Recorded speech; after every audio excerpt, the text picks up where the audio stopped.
아이언맨의 15주년, 케빈 파이기와 존 파브로 감독이 직접 밝힌 비하인드. 만약 로다주가 아이언맨으로 캐스팅되지 않았더라면 오늘은 우리의 엄맨이 형 로다주가 아이언맨이 되기까지의 모든 과정 총정리. 이렇게 마약에 찌들었던 로다주가 원래 어떤 마블 캐릭터를 제안받았는지 그 비하인드 썰들을 싹 다 정리해보는 시간을 돌아섭니다.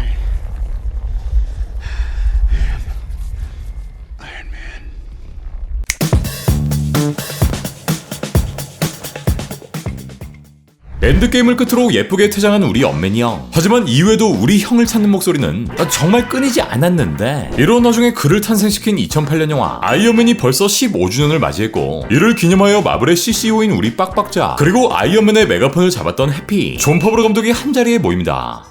I mean, how long has it been since we talked like this? Forever. We talk. Lights. No, not usually. 이들은 이 자리에서 아이언맨에 대한 이야기, 마블에 대한 이야기를 나눈과 동시에 과거 로다주의 캐스팅 비하인드 썰까지 푸는데, 네, 사실 이 형은 아이언맨이 아닌 다른 마블 작품의 캐릭터로 캐스팅될 수 있었다는 거. Tell me your memories of where that idea came from, because there were some other people. There were, and I've talked about I it. remember that Robert had come in for a general on it. And I remember you had all met with him already for like Doctor Doom or something on another project. I think on I think he had come through on a maybe Right. Fantastic Four. Right. So everybody sort of knew who he was. And I remember sitting down with the guy and I was like, geez, he just got it in it. He's got that spark in him and his eye and he's ready. And that's when we were in your office and we were pointing to his headshot and saying, we got to try to figure this out. Yeah. That was enough to get us a screen test.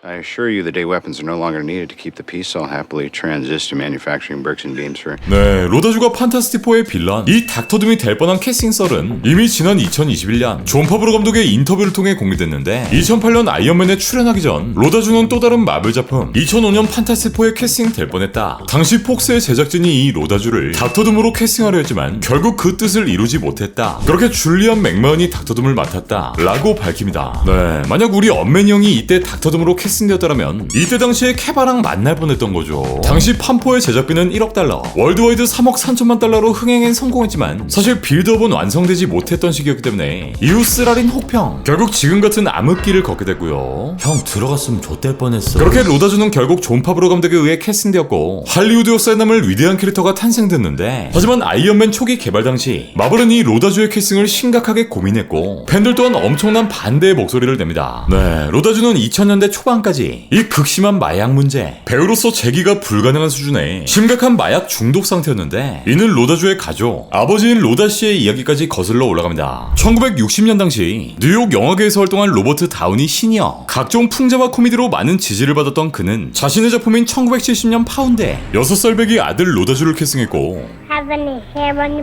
이 작품을 시작으로 배우의 길을 걷기 시작합니다. 하지만 로다주의 아버지는 지나치게 개방적이었고 작품을 제작할 때마다 마약을 피워대기 일쑤였는데, 자연스럽게 어린 로다주마저 아버지가 피우던 이 마약을 접하게 됩니다. 네, 심지어 로다주의 어머니, 누나까지 심각한 중독을 겪었다고 하고요. 그렇게 그는 마약에 찌든 10대 시절을 보냈고 이미 너무 많은 헤로인, 또 코카인에 중독돼 버리는데, 이후 1993년 영화 채플린을 통해 오스카 역사상 최연소 수상 후보에까지 오르며 배우로서의 엄청난 가능성을 보여줍니다. 하지만 이 때문에서였는지 이렇게 거대한 포텐을 가지고 있던 그는 마약을 끊을 수 없었고, 7년이나 동거했던 연인 세라 제시카 파커와 결별, 이후 재활센터 생활, 교도소 수감 생활까지 반복되면서 출연 중인 작품들에서 모두 하차당합니다. 심지어 이때 로다주의 친구이자 배우인 쇼 펜이 병원에 강제로 입원시킨 썰도 꽤나 유명하고요. 그렇게 시간이 흘러 2002년 그는 영화 고티카에 캐스팅돼 한 여자를 만나게 되는데, 바로 이 영화의 프로듀서였던 수존 러빈, 현재의 아내를 만나 사랑이 싹트게 되었고, 이 아내의 힘으로 마약과 술을 모두 끊는데 성공합니다. 진짜 와이프 잘 만나서 인생 핀 거죠. 그렇게 로다주는 배우로서도 어느 정도 입지를 회복하게 되었고, 다시 시간이 흘러 2007년 존 파브로 감독의 캐스팅 제안이 들어오는데, 바로 마블 코믹스의 슈퍼 히어로 영화 아이언맨의 주인공 역할. 하지만 당시 로다주를 바라보던 여론 자체가, 아니 제가 액션이나 히어로물을 한 번이라도 해본 적이 있나? 아니 제가 가족 영화를 홍보할 급이 되냐? 라는 문매를 맞게 되었고, 로다주의 과거사로 인해 마블은 심각한 고민에 빠지게 됩니다. 하지만 존 파브로는 오히려 이러한 부분들을 승화시키고 폐화시켜 재수없는 억만장자, 알코올 중독자가 영웅으로 성장하는 이 토니 스타크의 스토리를 아이디어로 밀었고 이 역할에 로다주가 딱이라며 마블의 강력한 어필을 합니다. 네, 그렇게 결국 로다주는 캐스팅되었고 이때는 불과 개런티 5억에 캐스팅되는데 당시에도 이게 얼마나 작은 출연료냐면 함께 출연했던 스타크의 친구 로디, 배우 테런제 워드는 약 50억을 받았던 거. 물론 이후 토르에서 햄식이는 이어 버스트 어벤져에서 크리스 에반스는 3억을 받았기 때문에 이 하워드의 출연료가 굉장히 어마어마하게 했었죠. 이 때문인지 길을 모으고 있던 우리 언맨이 형은 엔드게임 때만 무려 900억 7,500만 달러의 출연료를 받아갑니다. 아 형 나 아이스크림 한 개. 하지만 당시 거의 신생 스튜디오였던 마블,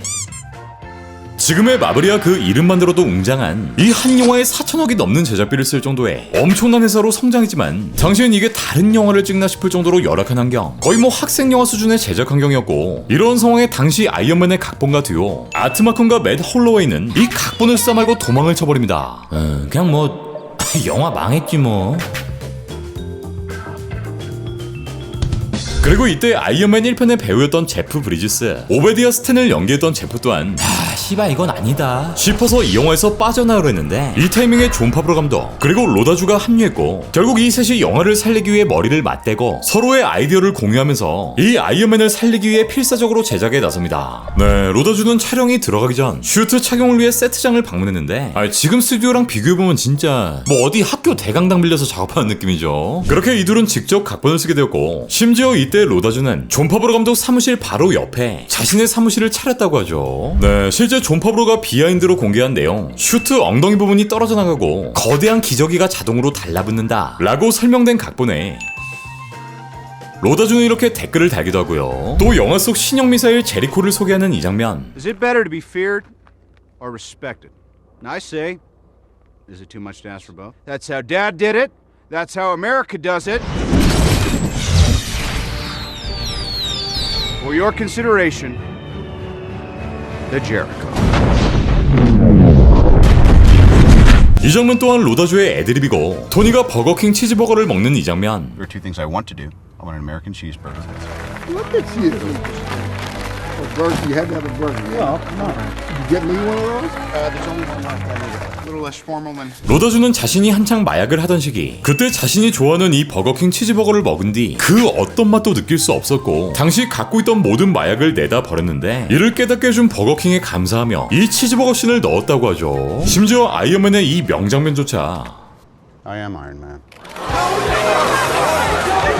이 장면도 애드립이었다고 하죠. 그리고 실제 이 장면을 지켜보던 우리의 빡빡자 케빈 파이기는 엄청난 충격을 받게 되었고 이 장면을 보고 이거다 싶어 영화의 마지막에 이 장면을 배치했다죠. 이후 이 장면은 수많은 관계자들의 호평을 받게 되었고 MCU가 꼭 마블 코믹스의 스토리, 원작의 내용을 그대로 따라가지 않아도 된다는 이 강한 자신감을 갖게 만들어줬고 이후 개봉되는 MCU 영화들의 스토리까지 완전히 바꿀 수 있는 계기를 마련해줬다고 하죠. MCU의 개국 공신인 이 두 명의 인터뷰, 이번 인터뷰에서 케빈 파이기는 로다주를 토니 스타크로 캐스팅한 일이 헐리우드 역사상 가장 위대한 결정 중 하나였으며 로버트가 없었다면 지금 이 혼란에 빠지지 않았을 것이며 또 존 파브로 감독이 아니었다면 우린 스튜디오를 갖지 못했을 거라는 농담 섞인 말까지 건넵니다. 네, 지금 이 형은 다른 작품들을 촬영하며 배우 생활을 이어나가고 있고 사실상 이제 아이언맨을 영영 떠난 것으로 보이는데 만약 시간이 흘러 지금의 마블이 안정기에 접어들고 다시 한번 이 형이 출연할 배역이 준비된다면 자신의 인생을 바꿔준 이 마블 스튜디오에 언젠간 얼굴을 비춰주지 않을까 아주 조심스럽게 바라봅니다.